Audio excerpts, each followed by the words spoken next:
السلام علیکم ورحمۃ اللہ وبرکاتہ۔ یار انجینئر محمد علی مرزا کے حوالے سے ایک اور بات کرنی ہے مجھے آپ سے کہ لوگ کہتے ہیں کہ انجینئر محمد علی مرزا جو ہے یہ ہمارے کہتے ہیں اس کے چہرے پہ اتنا نور کیوں نہیں ہے بھائی اس کے چہرے پہ نور اس کی وجہ سے نہیں ہے کہ اس کا حضور صلی اللہ علیہ وسلم کے ساتھ کنیکشن نہیں ہے بھائی۔ دیکھیں لوگ کہتے ہیں کہ آپ کے جو علماء کرام ہیں یعنی ہمارے اہل سنت کے والجماعت کے علماء کرام ہیں ان کے چہرے پہ وہ ایسے کر کے بیٹھتے بھی نا کوئی بات بھی نہیں بتا رہا بیٹھتے ان کے چہرے پہ نور ہوتا ہے بھائی۔ وہ اس وجہ سے نور ہوتا ہے کہ ان کا کنیکشن حضور صلی اللہ علیہ وسلم کے ساتھ محبت والا کنیکشن ہے، مضبوط کنیکشن ہے، الفت والا کنیکشن ہے۔ اور انجینئر محمد علی مرزا کی بات رہی تو یہ حضور صلی اللہ علیہ وسلم کے ساتھ اس کا محبت والا، ادب والا، الفت والا کوئی کنیکشن نہیں ہے، تو اسی وجہ سے اس کے چہرے پر اتنا نور نہیں ہے۔ اور اس کے چہرے پر نور نہ ہونے کی وجہ سے بہت سارے لوگ ہیں جو اسے پسند بھی نہیں کرتے، لیکن بہت سارے ہمارے بے عقل لوگ ہیں جو اس سے فالو کرتے ہیں۔ بھائی آپ اس کے چہرے کی منوسیت تو دیکھو یار، آپ اسے جو فالو کر رہے ہو اس کے چہرے کی منوسیت دیکھو، اس بندے کے چہرے میں کوئی نور نہیں ہے، آپ پھر بھی اسے فالو کر رہے ہو، بھائی حد ہے۔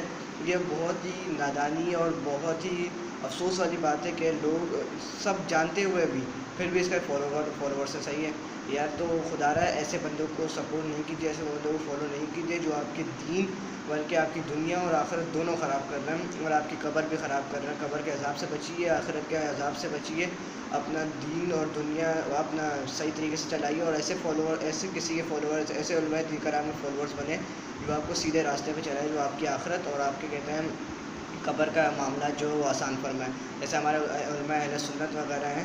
بھائی ہمارا جو فرقہ ہے نا، ہمارا کوئی فرقہ نہیں ہے، فرقہ کوئی بھی نہیں ہے جو حق فرقہ ہے، فرقہ کوئی بھی نہیں ہے۔ ہمارا جو اہل سنت ہے یہ فرقہ نہیں ہے، اہل سنت وہی مذہب ہے جو حضور صلی اللہ علیہ وسلم کا مذہب تھا، اور وہ چلتا ہوا آ رہا ہے، وہی چلتا ہوا آ رہا ہے۔ ہمارے دلوں میں کسی کا بغض نہیں ہے، کسی صحابہ کرام کا بغض نہیں ہے۔ ہم چاروں جتنے بھی خلفائے راشدین ہیں سب کو ایکول مانتے ہیں، سب ایک برابر ہیں، اور اپنا اگر کسی سے اجتہادی خطا ہوتی بھی ہے تو ہم لوگ اس معاملے میں نہیں پڑتے، کیونکہ یہ بڑوں کے معاملات ہیں، یہ ہمارے معاملات نہیں ہیں۔ اور اس پر باقاعدہ پوری ہمارے علماء اہل سنت نے پوری باقاعدہ 1.5-2 گھنٹوں کی تقریریں کی ہیں۔ آپ یوٹیوب پر جا کے دیکھ سکتے ہیں، تقریریں کی ہوئی ہیں پوری، آپ جا کے دیکھیے اور ایسے بندوں کی تقریریں سننے سے پرہیز کیجیے۔ جزاک اللہ خیر۔ السلام علیکم ورحمۃ اللہ وبرکاتہ۔